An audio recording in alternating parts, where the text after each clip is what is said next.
Right, well hello again. So I'm just in the same woods as I will be for the, well I don't know, I might if it doesn't yield anything I might try something else, but I'm not going to try and approach the shaman tree today. In case you haven't watched any of the videos, I'm with a tribe of pixies called the Scalvers, and they live sort of that way in this woods, the territory, and the shaman of the tribe lives in a tree, and that's what I'm trying to approach, but I need to do it without them. I don't want them falling out with me and thinking I'm some sort of evil, demon or something. So they don't like you approaching the shaman. So I won't be doing that today anyway. Just going to go up there and see what I can see. So it's late in the day. I'm going to crack on.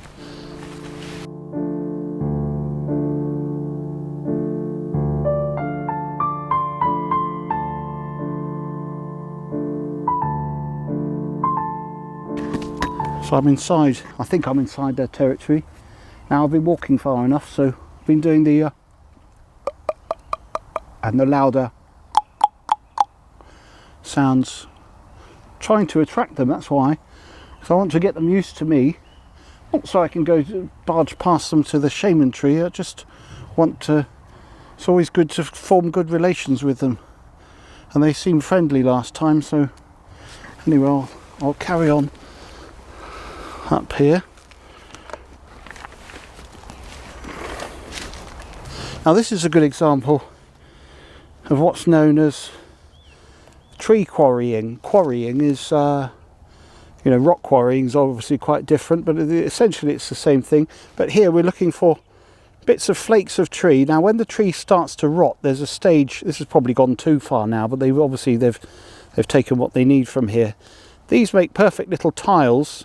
They're dried out in the sun and coated to stop the rot and make them waterproof. And they'll gather these. They're quite easy to take off, little chunks. Just pick it. I mean, they're very loose. They're not normally as loose as this when they're, this has gone probably too far down the rotting stage. But tree quarrying. So yeah, used for building material. I was trying to see if there was any signs of, I mean there are some nutshells around, things like that, but there's nothing obvious. But it's within their territory, so certainly they would have spotted this, and it looks like it's been, a lot's been taken off. So yeah.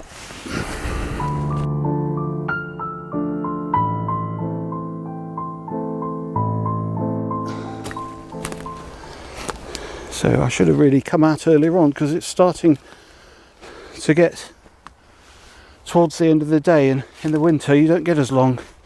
I much prefer doing this in the summer, because you can keep going until in the evening. So, but I haven't seen anything significant. I don't know if I'm in, just stay there, there's trees in the branches in the way. I'll keep going, hopefully find one of them. Keep doing my calls.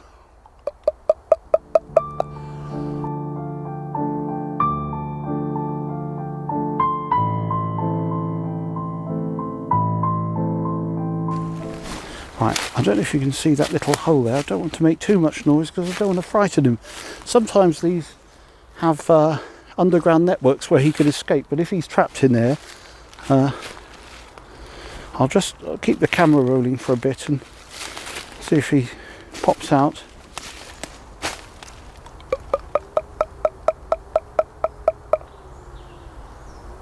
Yeah. So okay, I think he's probably just trapped in there, so I'll let him get away. I don't want to, again, I'm trying to forge good relations with them, so I'll turn the camera off and we'll go. It's heading to, I mean, there's still probably an hour and a half of daylight, but it's when it starts getting towards twilight, that's when you get badgers and things, predators for them coming out, and they associate anything around with being a danger to them. So I don't want to be here. I should have, actually what I was thinking is I should have brought some peanuts along, because they're relatively healthy for them, and they like them. Not as much as flying saucers, but they're a lot better for them. So I might do that next time I come along, if I remember to. Always good to forge, they remember faces, so that's it's always worth forging good you know, good fond memories of me.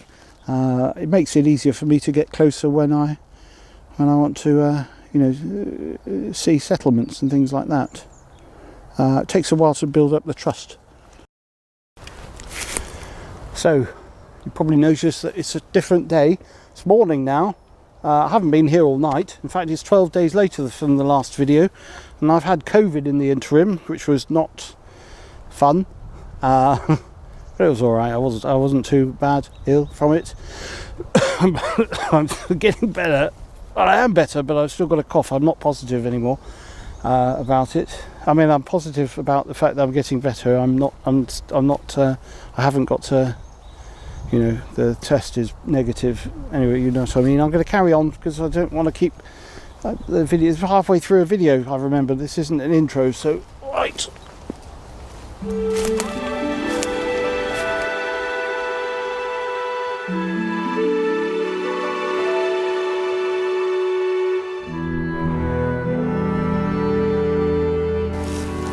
I'm back at the spot. I first saw them where this flying. Well, they fixed it as well. They've fixed up their little flying saucer, which I think is a lure. Either a lure or they're asking for more flying saucers from me.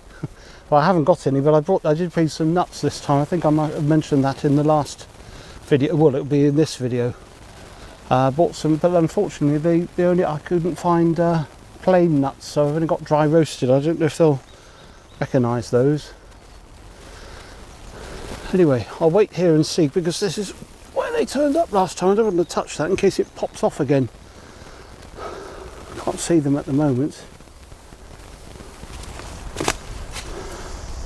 Right, well, I'm well within their territory.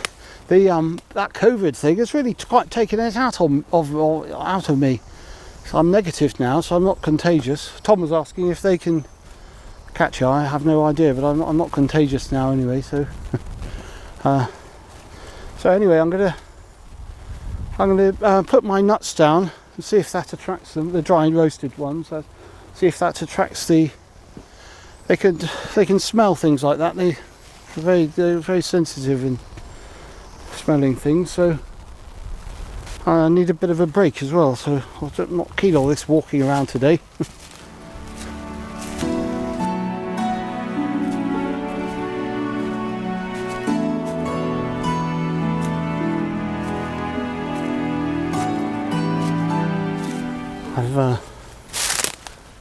I've backtracked a bit because I saw one behind me and I was expecting it to be further up there, but I saw one come from behind, so I'm just keeping my eyes peeled. I should actually keep the camera with me because, well, I think it's quite a good area around here. So I'll get the nuts out and I'll settle down somewhere around here. Right, so I've got some nuts. That's unfortunately dry roasted is all they had in the petrol station. So I think they'll be all right. I mean, they smell all right. They smell just like nuts. So I'll find somewhere. I'll stay here and I'll put them. I'll put them all around, but I'll put them sort of mainly up, and they'll be able to spot these. Remember, for a pixie, they're about the size of a mango each. No, not probably that big, but I mean, you know, they're a handful. They're not small. So I'll get the camera down here, and then I'll find somewhere to put them. So I'm just going to go round, and on prominent mounds I'll just put 4 or 5, and they're quite bright, so hopefully they'll spot those, and also I can smell it from here, so hopefully that'll attract them.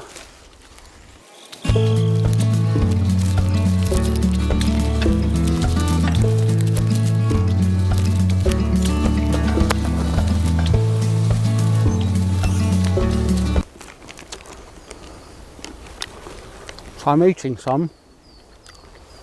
because there's a stronger smell coming out of my breath than just leaving them on the... Did I put some on there? No, I didn't. Also, I'm hungry, so I'm just going to wait now.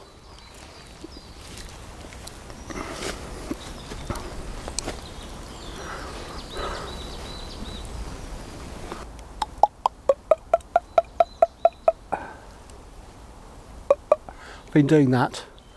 I think I saw something up there, but I'm not sure. I'll get the camera out. Oh, I can see him. Yep, he's up there. Right, I think it's the same one. Hold on. So I got a few shots. This I think is the first chap that I saw. Just sort of hiding there. And this is a different one now. He seemed to be quite suspicious of them and was brushing off the... I don't think he recognised the fact of that they had, the dry roasted coating. Seemed quite suspicious of. They're quite hard to... Oh, there's another one there behind that little mound. They sort of pop up and then run behind the... When they're moving around, they tend to sort of go down behind the leaves. So it's quite hard to... And they look quite similar, so it's quite hard to know how many there actually were. Oh, now that's a beating stick that they knock against the wood. That's what alerted me when I turned around to him. I'm just pointing the camera at me because when I'm tracking it around with them, I think they get a bit intimidated by it. So I'm sort of pointing it at me. I don't really have much to say, but I just just want them to show that this isn't some sort of weapon. Hold on, I'll try and get... There's a shot of one down there. I'll just try and get... If I can get focus.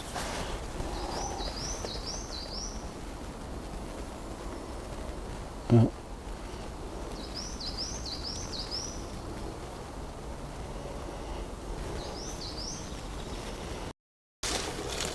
think this was the chap with the beating stick, although I can't see the stick in this shot, so he might have put it down somewhere. But it was the same area, and I'm pretty sure there weren't any nuts on this bit, so I don't know what he's examining there. So it only just occurred to me that they're not wearing their winter furs anymore. I mean, it is warm today, but they'd have them until, well, it is spring, I suppose, isn't it? Yeah, just about. But it seems to be getting earlier in the year. I mean, it's freakishly warm today, which is nice. I like it. But haven't seen them for a few minutes, so I'll stick around and see.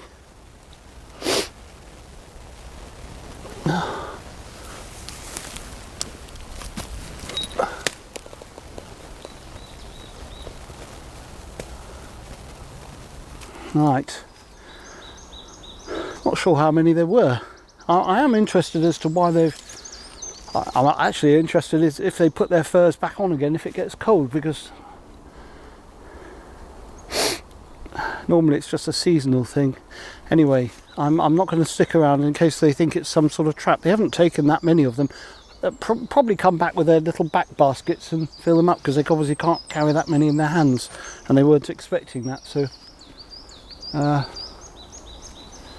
yeah, so that's what I'll like, and some, still don't like doing all of that, but let's see. Ring the notification thing is, I don't really explain that very well. There's a notification.